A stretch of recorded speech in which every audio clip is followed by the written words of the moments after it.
the end of the 40s, when the Second World War was over, an attempt was made by different people from time to time to heal the split, but it was when a clergyman by the name of Father John Ryan the Giant, came here to Borris as a curate.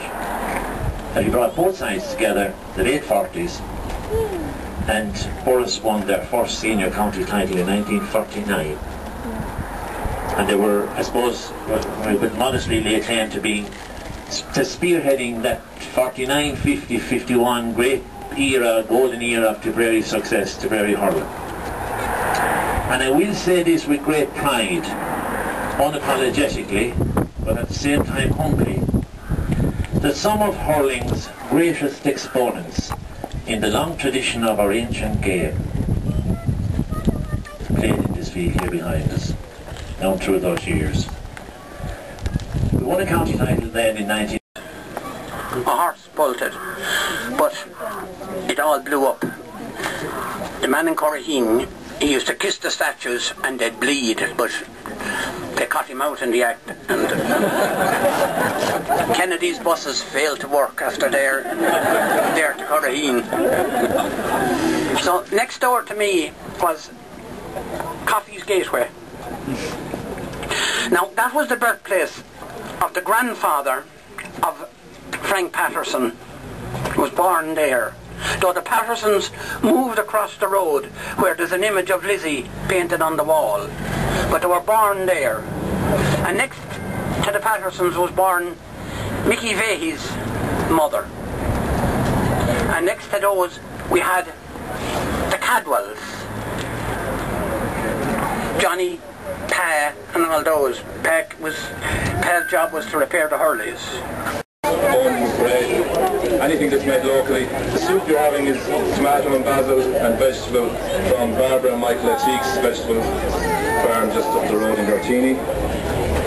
We have some lovely souvenirs and memorials of Borrisoleigh for anyone that's interested. The Ponty is around a long time at the building. The last time there was such a crowd around here, there was a hanging here once in 1762. A group of local men called levelers, they used to level ditches and level walls belonging to the estates around here.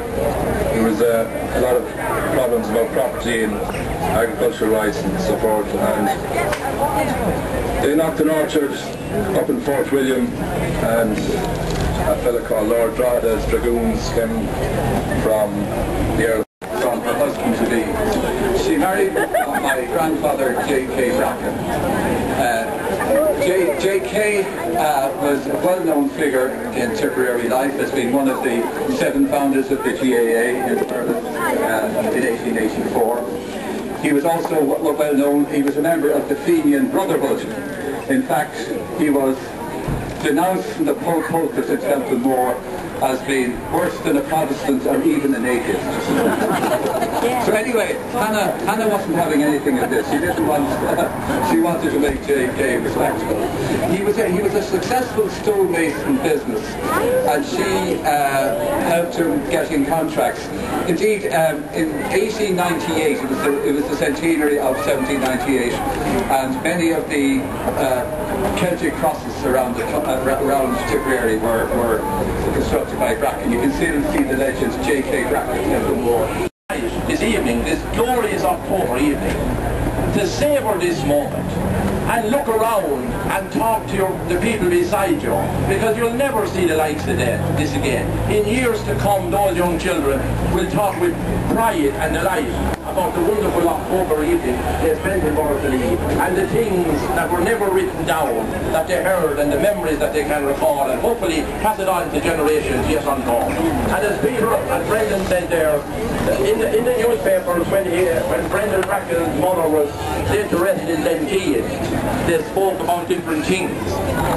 In 1922, this time of the year, the newspapers spoke about different things pertinent to Borrisoleigh, and I just would recall some of what they said.